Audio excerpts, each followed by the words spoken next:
નમસ્કાર વિદ્યાર્થી મિત્રો, હું છું Shivang Raval. World inbox digital પ્લેટફોર્મમાં આપ સૌનું હાર્દિક સ્વાગત છે. આજનો મુખ્ય જે વિષય વસ્તુ છે એ તમે અહીંયા સ્ક્રીન ઉપર જોઈ શકતા હશો. આવનારી જે જુનિયર ક્લાર્કની પરીક્ષા છે, જેને ખૂબ ઓછા દિવસો હવે બાકી રહ્યા છે, વિદ્યાર્થીઓ હવે લાઇબ્રેરીમાં અને પોતાના જે રીડિંગ છે એ રૂમની અંદર બેસી અને રિવિઝન કરતા હોય છે, ત્યારે મારે ખાસ તમારી મુલાકાત કરવાનો ઉદ્દેશ એટલો છે કે તમે આ ટોપિક જે હું અત્યારે કહેવાનો છું એનું ખાસ રિવિઝન કર્યું કે કેમ. અત્યાર સુધી આપણે એ જાણ્યું છે કે જુનિયર ક્લાર્કની પરીક્ષામાં જે ટોટલ 100 માર્ક્સનું પેપર હશે એમાં બે ભાગ પડવાના છે. ગુજરાતી, અંગ્રેજી અને ગણિત માટે 50 માર્ક્સનો આખો એક વેઇટેજ છે અને બાકીના 11 વિષય માટે 50 માર્કનો એક સ્લેબ છે, એટલે કે જેને આપણે જીકે કહેતા હોઈએ.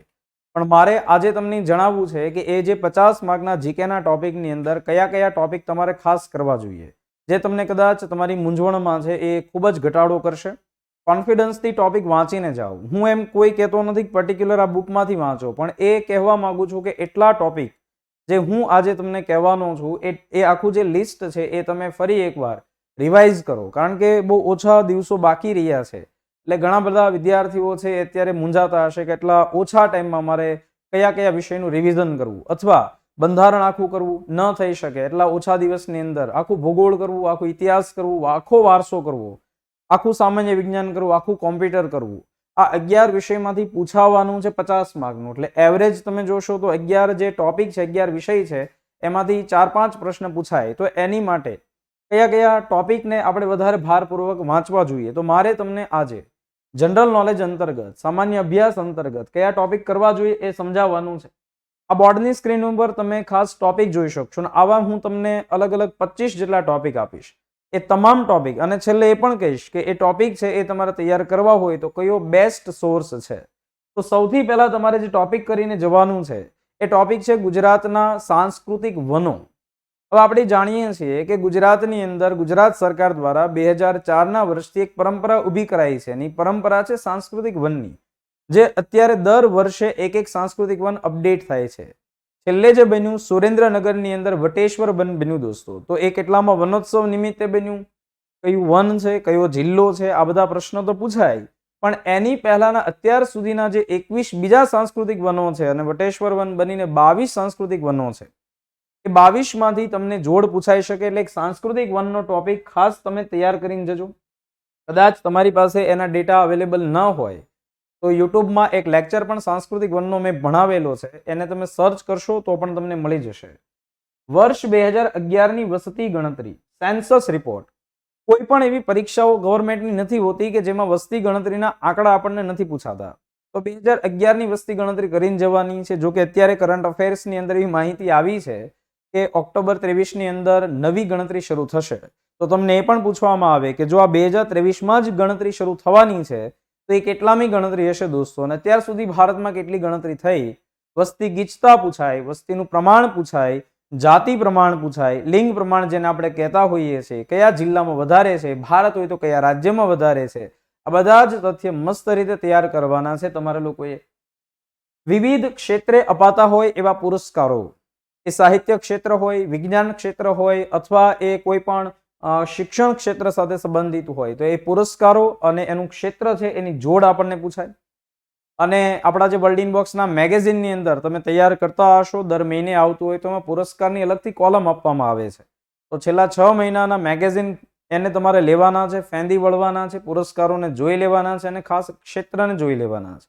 હા, સમય ઓછો છે, આ બધા ટોપિક તમે કોઈની કોઈ જગ્યાએ કર્યા હશે પણ છતાં કરવાના છે. ત્યારે જેટલા વિદ્યાર્થીને મળું છું તો એ વિદ્યાર્થીઓના મોઢા પરનો જે ભાવ હોય થોડો ચેન્જ થતો હોય એવું લાગે છે, કારણ કે 4-5 દિવસનો ટાઈમ હોય અને ઘણા લોકો એવા હોય કે હવે આ ઓછા સમયમાં શું વાંચવું, શું ન વાંચવું.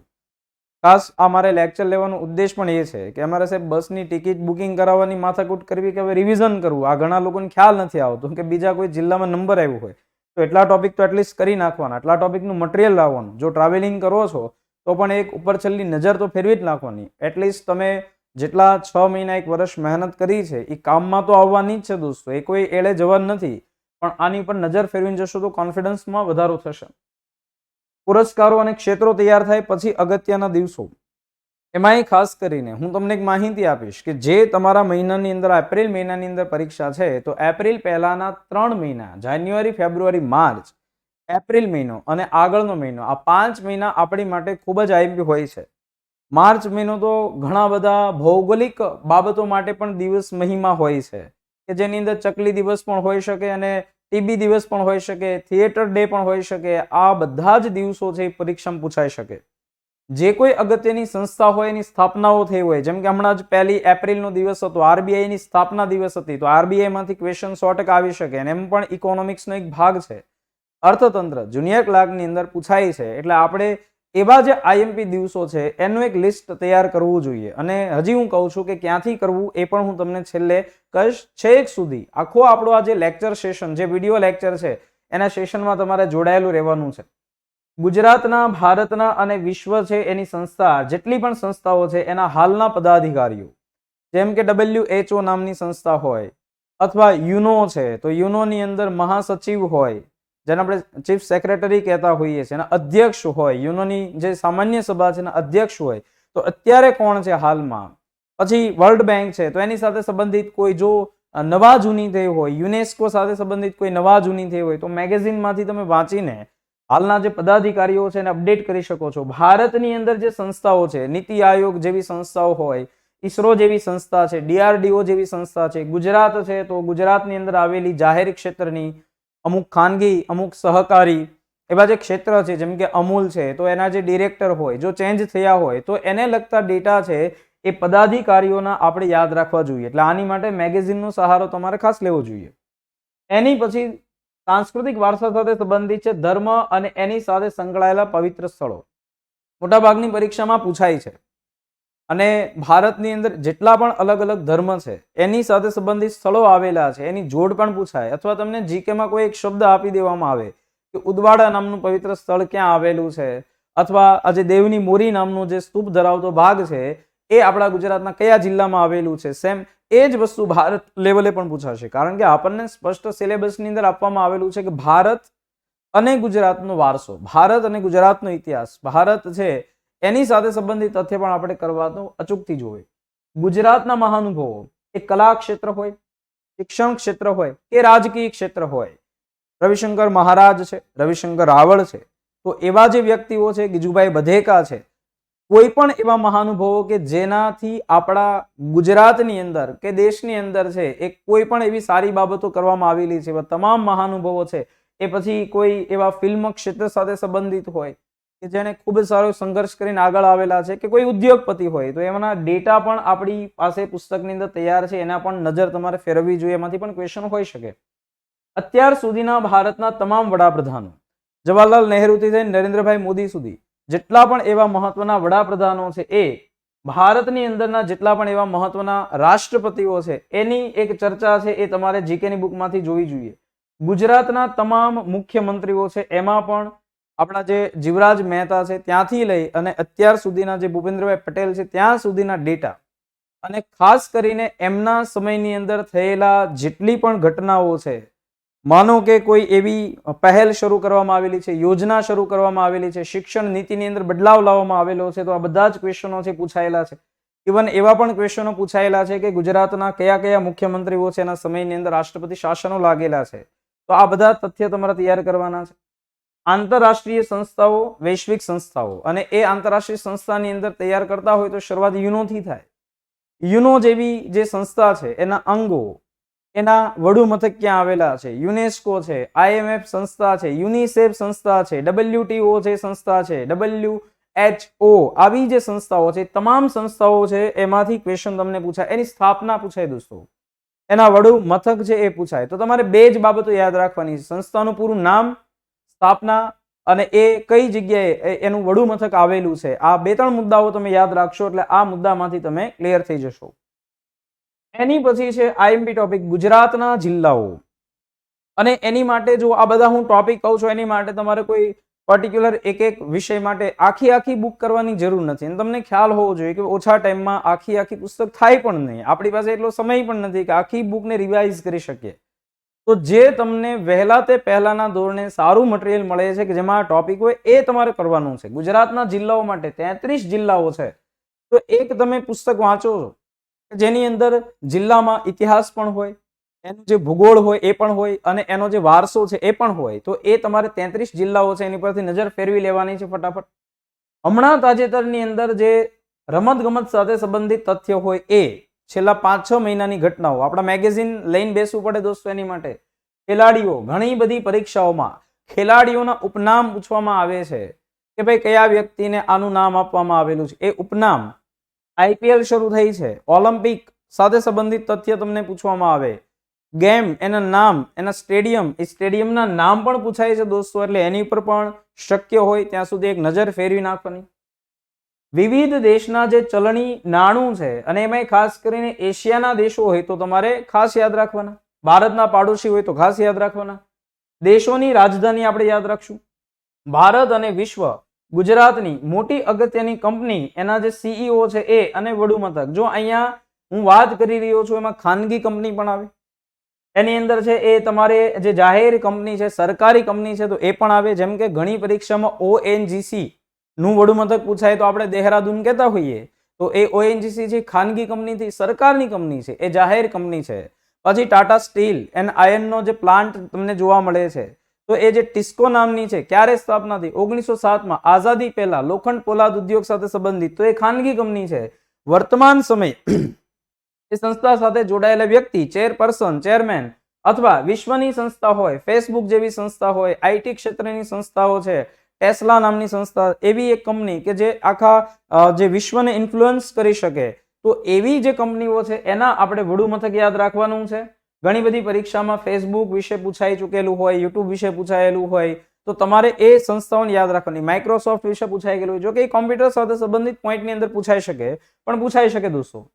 ભારત અને ગુજરાતના તથ્ય તમારે કરવાના છે. તથ્ય કરતા પહેલા સૌથી પહેલા એનો નકશો જોઈને જોવાનો, એની સરહદો જોવાની, ભારતની તમામ રાજ્યની રાજધાનીઓ તૈયાર કરવાની. આપણે એવું નહીં રાખવાનું કે ભાઈ રાજ્યની રાજધાની છે તો હવે એકદમ સિમ્પલ અને સાવ એવો એક નાનો મોટો ટોપિક છે. બની શકે કે રિવિઝનના અભાવે આપણને જે આવડતો હોય એવો મુદ્દો પણ ખોટો ટીક થઈ જાય, તો આપણે એવું સાહસ નહીં કરવાનું. એકવાર નજર ફેરવી લેવાની. જેટલા પણ અલગ અલગ રાજ્યની અંદર હમણાં ચૂંટણી થઈ છે છેલ્લા અમુક સમયની અંદર, વર્ષ 2 વર્ષની અંદર, એ તમામ રાજ્યની અંદર નિમણૂક પામેલા હોય એવા મુખ્યમંત્રીઓ એ પણ તમારે તૈયાર કરવાના છે. પાડોશી દેશ અને પાડોશી અથવા તમામ જે રાજ્યની જે સરહદ છે, આંતરિક સરહદ છે, ઘણી પરીક્ષામાં સાઉથના પણ પૂછાયેલા છે. સાઉથના ભારતના આપણા જે રાજ્ય છે, તો આ રાજ્યને કયા કયા રાજ્યની સરહદ સ્પર્શે છે અથવા નથી સ્પર્શતી, તો આ એક ટોપિક છે દોસ્તો, એને પણ ખાસ તમારે નજરની અંદર લેવાનું છે. એની પછી ભારત અને ગુજરાતના યાત્રાના સ્થળો છે, અને યાત્રાના સ્થળોમાંથી ક્વેશ્ચનો કઈ રીતે પૂછાઈ શકે કે નીચેનામાંથી કયા સ્થળ છે એમાં જ્યોતિર્લિંગનો સમાવેશ નથી થતો? કુંભના મેળા છે, નીચેનામાંથી કઈ જગ્યાએ ભરાય છે? કઈ નદીના કિનારે ભરાય છે? 4 ધામમાં કોનો સમાવેશ થાય? 7 મોક્ષદાયની નગરીઓ છે એમાં કોનો સમાવેશ થાય? સામાન્ય ભૂગોળ પણ તૈયાર કરવાનું છે. અવકાશ વિજ્ઞાન સાથે સંબંધિત તથ્ય, જેને સામાન્ય ભૂગોળમાં અત્યારે મૂક્યું છે. પૃથ્વીની રચના, ગ્રહો, આ ગ્રહોની અંદર સામાન્ય માહિતીઓ, અક્ષાંશ રેખાંશની માહિતીઓ, પૃથ્વી ધરી ભ્રમણ પરિક્રમણની ઘટનાઓ, ઋતુ પરિવર્તન સાથે સંબંધિત બાબતો, આ બધી જ. દિવસ રાત સરખા ક્યારે થાય? દિવસ સૌથી લાંબો ક્યારે? રાત સૌથી લાંબી, સૌથી ટૂંકી? આ બધા જ ક્વેશ્ચનો છે એ તમને પૂછાઈ શકે છે, પૂછાયેલા પણ છે. એની પછીનો ખૂબ જ સરસ મને ગમતો એવો ટોપિક છે નદી કિનારે વસેલા જે શહેરો છે, નદી ઉપર બાંધવામાં આવેલા બંધ છે, નદીને કઈ ઉપમા આપવામાં આવેલી છે? કઈ નદીને વૃદ્ધ ગંગા કહેવાય?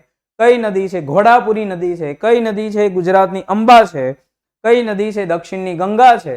આ બધા જ ક્વેશ્ચનો તમને આ ટોપિકમાંથી પૂછાઈ શકે.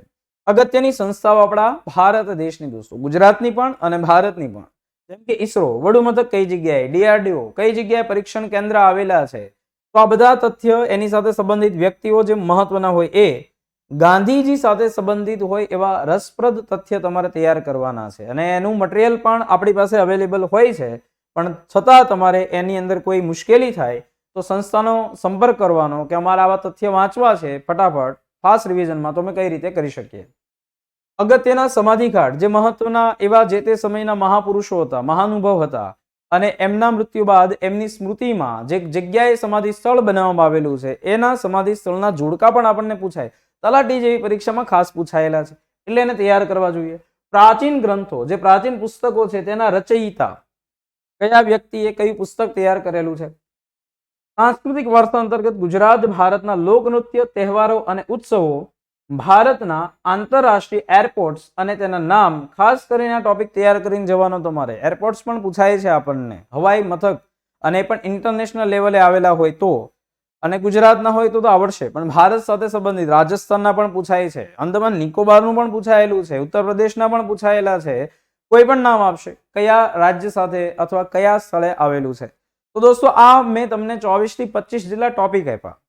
તમારી પાસે 11 ટોપિકમાં બંધારણ છે, ઇતિહાસ છે, ભૂગોળ છે, સામાન્ય વિજ્ઞાન પણ હશે, વિજ્ઞાન ટેકનોલોજી અંતર્ગત, કોમ્પ્યુટર જો કે એમાં સ્પષ્ટપણે લખેલું નથી, ઇકોનોમિક્સ છે, આ બધા ટોપિક, રીઝનિંગ છે, આ બધા જ ટોપિક છે એ તમે તૈયાર કર્યા જ હશે અત્યાર સુધીમાં, પણ અત્યારે હજી તમે કરતા પણ હશો, પણ મેં તમને આ જે ટોપિક આપ્યા છે એનું ઝડપથી રિવિઝન કરો. માનો કે તમને એવું થતું હોય કે આ બધા જ ટોપિક અમારે એક જ જગ્યાએથી એક જ પુસ્તકમાંથી તૈયાર કરવા છે, તો એની માટેની આપણી વર્લ્ડ ઇન બોક્સની એક પુસ્તક છે જનરલ નોલેજ, ખાસ તૈયાર કરવામાં આવી છે વર્ગ 3 ની પરીક્ષાઓ, સુપર ક્લાસ 3 પરીક્ષાઓ માટે. તો તમારી પાસે હશે જ દોસ્તો, મને એવી આશા છે. તમામ વિદ્યાર્થીઓ છે આ પુસ્તકને રેફરન્સ તરીકે લેતા હોય છે. આ પુસ્તકમાં આ બધા ટોપિક આપવામાં આવેલા છે, તો તમે આ પુસ્તકનો ઉપયોગ સારી રીતે કરી શકો છો. એમાં ન સમજાય કોઈ આપણી સંસ્થા છે એનો સંપર્ક કરી શકો છો. છતાં તમને હજી કોઈ ડાઉટ હોય તો મને તમે સંપર્ક કરી શકો છો ક્લાસના નંબર ઉપર, અથવા તમે મારા ઇન્સ્ટાગ્રામ જે આઈડી છે RVL શિવાંગ કરીને, એમાં પણ મને કોઈ ડાઉટ હોય, કોઈ પ્રશ્ન હોય તો પૂછી શકો છો. તો આપણે આવા જ કોઈ વિડીયો સાથે નવી અને પરીક્ષા જાય પછી આપણે મુલાકાત માટે પાછા ભેગા થઈએ. જય હિન્દ, જય ભારત.